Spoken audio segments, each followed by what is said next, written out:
Hi everyone, this is Dane Dormio, and today I'd like to talk in some detail about one of the movements from the preparation of the daily dose process. This movement has a traditional Chinese name. It's called Shake Like a Bear, and it corresponds to the rotational mode of movement or degree of freedom. We have three modes of movement in accordance with body regulation. We have side to side shifting or weight shifting, horizontal shifting. We have down and up vertical movement, and we have rotation, pure vertical rotation. And this movement, Shake Like a Bear, corresponds to the rotational mode of movement, rotating about a stationary vertical spine. I'll mention also that this is one of the most challenging movements in Qigong, and when people first learn this, almost nobody is able to do it correctly the very first time. It usually takes several practice sessions at least before people are usually able to really get this movement properly the way that it's intended to be done. And I want to say that by way of encouragement rather than discouragement, because if this feels a little bit awkward to you, if it feels tricky and you feel like you're not able to quite get it right away, then don't worry, you're in the same boat as most of the people that I've ever taught this movement to. Almost nobody is able to get it just right at first. It takes a little bit of time and concentration and practice to be able to really isolate the knees so that we are driving the upper body from the lower body rather than moving the upper body actively. So be patient with this, give it some time and concentration and stick with it, and and you'll be able to get it eventually. But if it doesn't seem to work for you right away, then just accept that that's completely normal.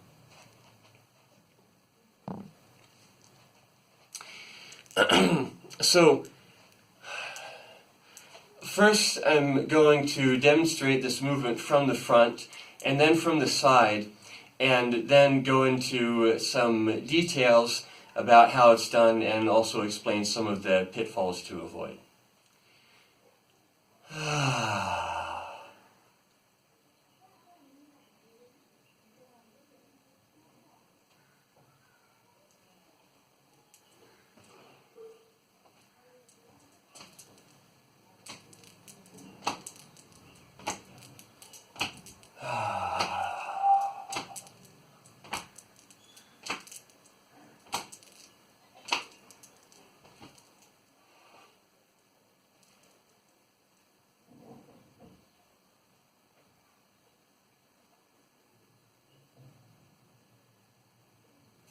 And then from the side.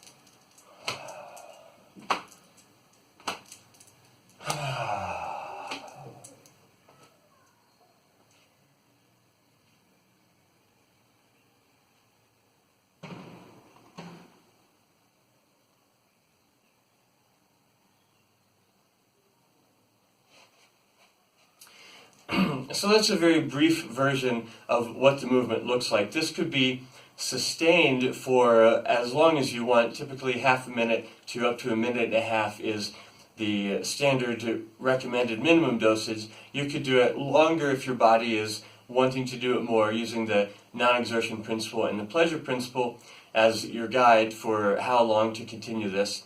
If it starts to become uncomfortable, that just means that your body's ready to move on. If it's feeling good and you want to continue doing it, then by all means give your body that luxury. As far as the details of this movement, there's a number of things about it that you might not see when you first look at it. So I'll go ahead and point some of those things out now.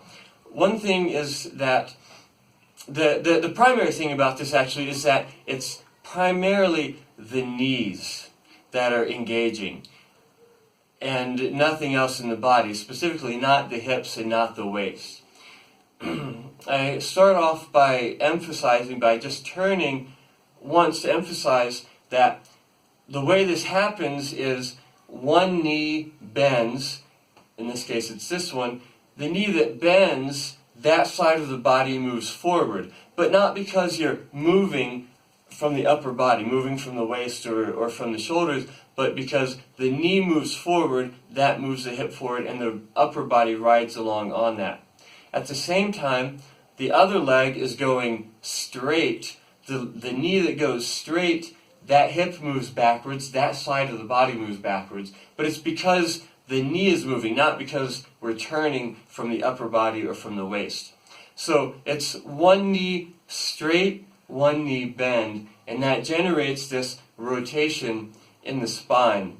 And then the reverse of that, the other knee goes straight and the other knee bends, and that rotates the spine the other way. So to do this movement properly, we have to bring the mind down into the knees so that we're just moving the knees and not moving anything else actively. Everything else, it moves passively, while we're maintaining the levelness of the hips, the verticality of the spine, and the feet stay flat. The feet don't move against the ground. So there's a number of things that people often do at first that are not this. One is twisting, turning the feet, bringing the feet off the ground, or twisting the feet against the ground like this. That's not what we want to go for. The feet are fixed, and as one knee bends, the other straightens. That causes one side of the body to move forward, the other side to move backwards, and then vice versa. But the feet don't move, they don't come off the ground, they're flat against the ground with the weight evenly distributed.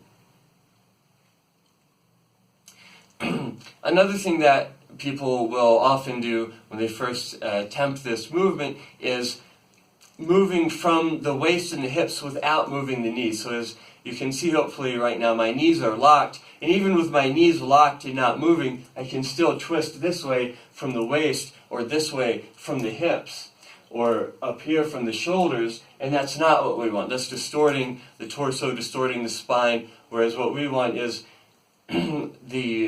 everything from the waist up to remain neutral. So as you can see, when I do the movement properly, my waist isn't twisting, my shoulders aren't twisting, shoulders stay level, spine stays vertical, hips stay level as well. So that's the effect that we want to create. If you are not engaging the knees but you're still rotating, then you're twisting from the hips or from the waist or from the shoulders, which is not the effect we want to go for. It's not about making the upper body move, it's about allowing the upper body to be neutral while we engage the lower body. And the upper body then moves along due to passive movement because, of course, it's connected to the lower body.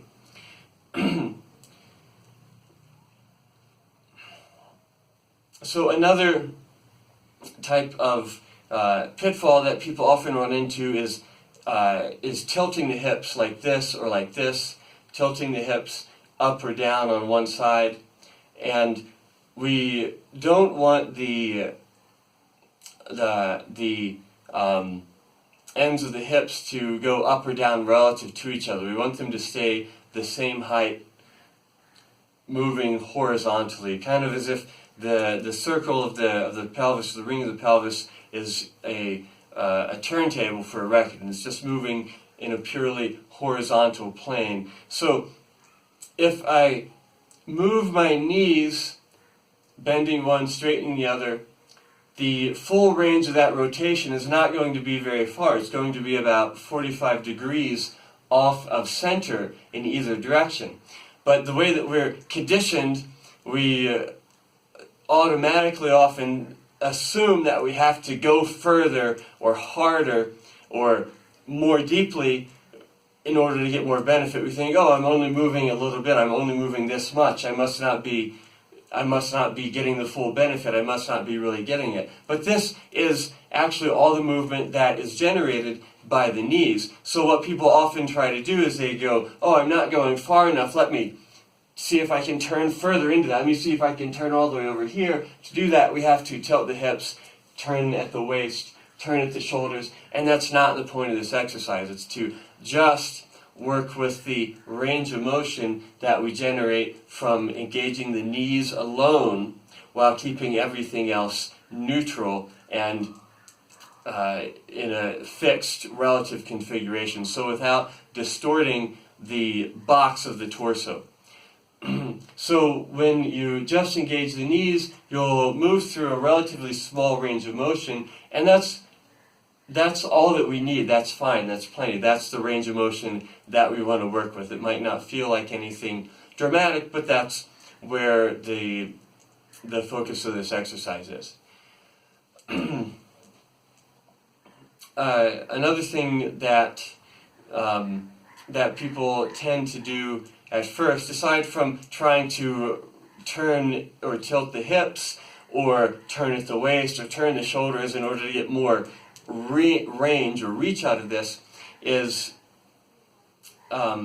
moving the arms actively rather than passively, or holding the arms stiffly so that they don't move passively. So one example of that would be moving the arms like this, which is engaging the shoulders and the chest to move the arms, and that's completely missing the point of the exercise. It's to not engage the shoulders or the chest, but rather to allow the arms to move freely due to passive movement.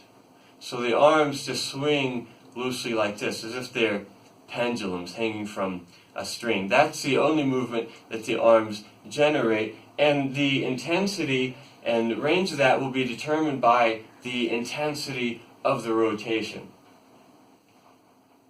So the more intensely you engage the knees to rotate the body, the more the arms swing and the further they wrap around the body.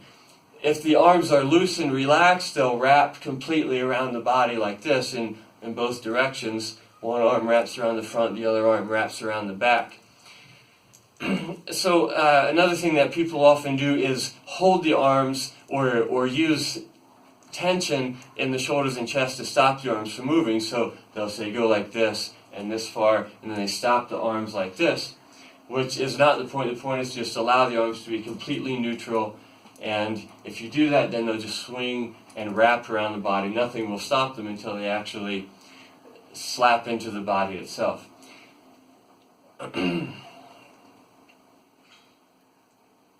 And then one more very common pitfall with this is not separating the modes of movement. So we want to have here pure vertical rotation, as if the spine is a fixed axis, without any up or down and without any side to side or horizontal shifting. So people often have difficulty at first separating the shifting mode of movement or degree of freedom from the rotational mode of movement or degree of freedom. So getting those two things mixed up, there will be both shifting and rotating at the same time like this.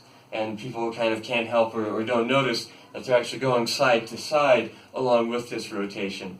So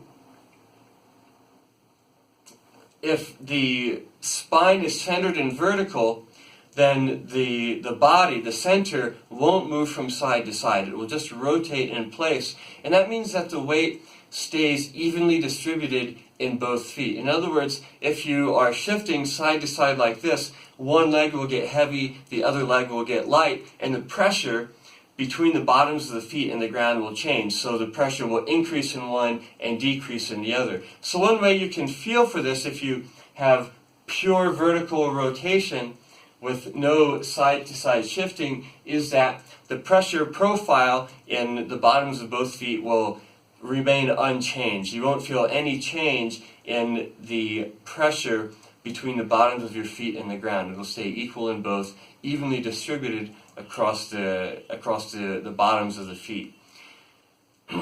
So we want to clearly and cleanly distinguish this vertical rotation about a fixed vertical axis, from side-to-side shifting.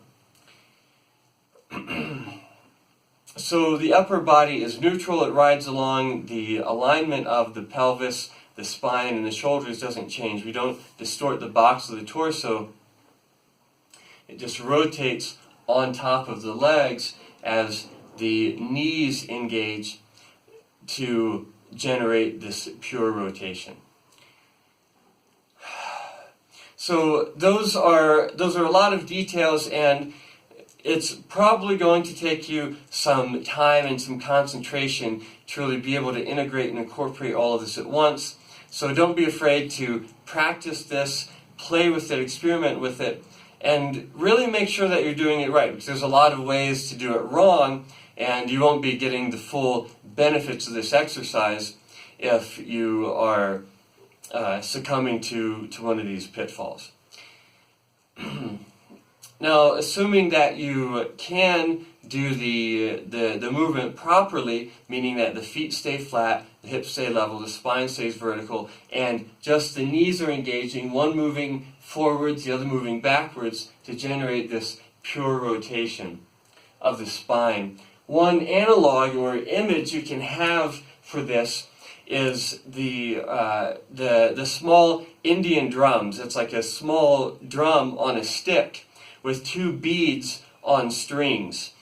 And the way it works is you hold the stick between your palms and you rub it like this so that the stick rotates. The stick rotates, the drum rotates on top of the stick, and the beads fling around and smack into the drum, so it makes a constant kind of cadence like that. The body moves exactly that same way. Your legs function as your hands going backwards and forwards like this. One leg is going forwards, the other leg is going backwards. That moves the hips forwards and backwards. That causes the spine to rotate. The spine is like the stick on that drum. The torso is like the drum itself. And the arms are like the beads on strings that just swing around and smack into the drum.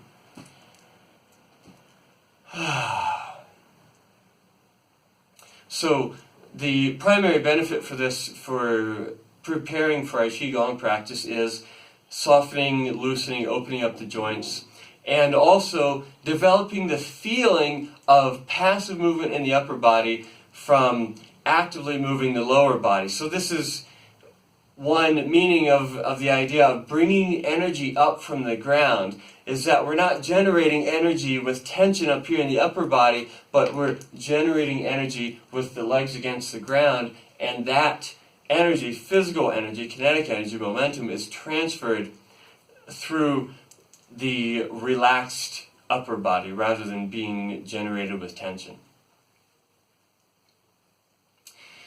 Another feature of this exercise is that when the arms and the hands are smacking into the body, that creates a kind of a gentle therapeutic effect similar to body work. And the way the typical form for doing this exercise is to start slow and end slow. So following the principle of smooth transitions, we gradually increase the intensity and then maintain it for some duration and then gradually decrease it. And one feature of this is that the hands, where they smack into the body, they'll slowly inch or walk their way up the body, getting just a little bit higher each time until they're essentially coming all the way up to shoulder level, as high as they'll go on the body, and then transitioning slowly out so the hands will walk down the body in the same way. And what that looks like is the hands start out very small movements, not very high, and as we increase the intensity, they gradually walk up the body, getting higher and higher, just a little bit higher each time, until they reach their maximum height, like this.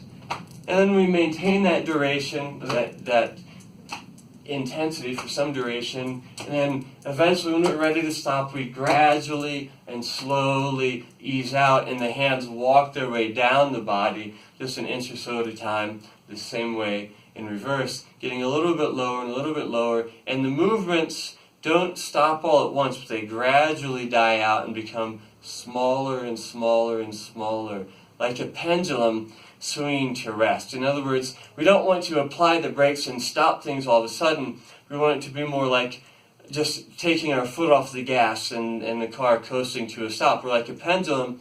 When it's in motion, when you're driving it, it starts to swing. When you stop driving it, then it slowly, gradually makes smaller and smaller and smaller movements. And for a good length of time, it'll be still making very, very tiny oscillations around the center until finally the oscillations become too small to detect. And then eventually, it's completely still.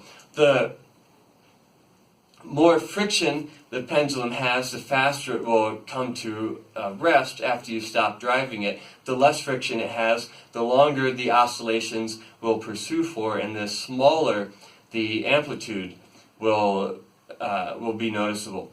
Friction in a mechanical system is analogous to tension in the body. So the more you are able to soften the body and release tension, the longer this oscillation will be able to continue, and the smaller the amplitude you'll be able to detect. So even as the movement slowly comes to a stop, you'll make smaller and smaller movements, and even after the body stops moving on the inside for a little while, you should be able to feel that oscillation still continuing internally as it's in the process of dying out. So the more relaxed you become, the more slowly this movement will be able to die out, and you'll be able to notice and detect and feel smaller and smaller oscillations as it slowly comes to a stop.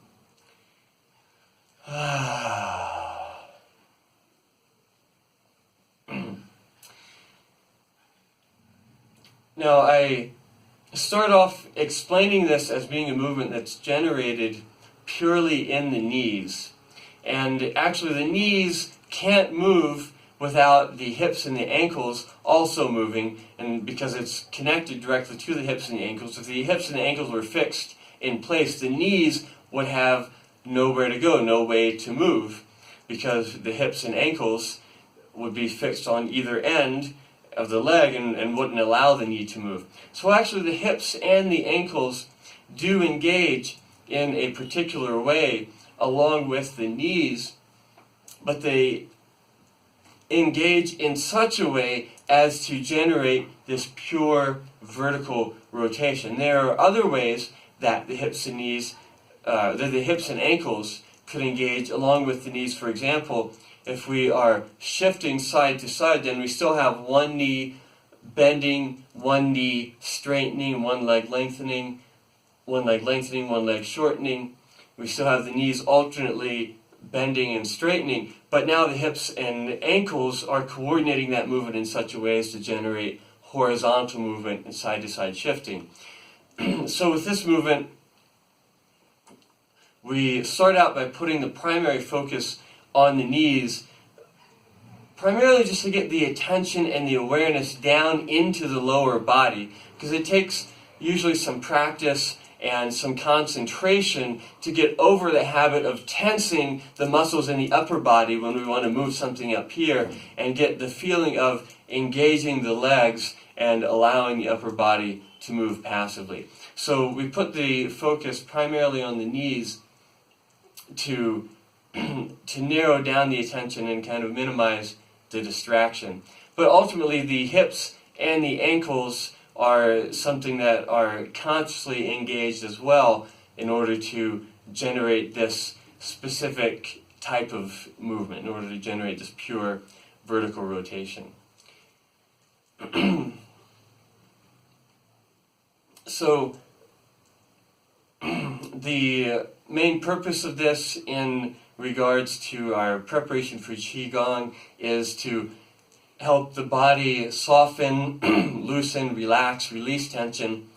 Also to be able to distinguish among the three modes of movement, and specifically to distinguish pure vertical rotation as distinct from horizontal side-to-side shifting or vertical movement up and down. So in accordance with the principle of analysis and synthesis, being able to cleanly distinguish and separate those degrees of movement, or those modes of movement and degrees of freedom, is important for being able to move efficiently and effectively and consciously.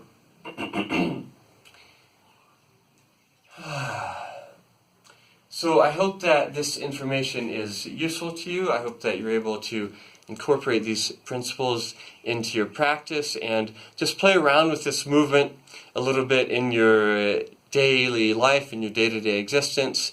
It's something that if you do it right, it feels really great and has both a relaxing, as in releasing of tension kind of effect, as well as a stimulating effect, and it's a form of self-massage as well. It calms the nervous system and helps to bring the body into physical as well as emotional and energetic equilibrium. So thank you for joining me today, and thank you for joining me on this lifelong mind-body mastery journey. I look forward to seeing you next time. Bye.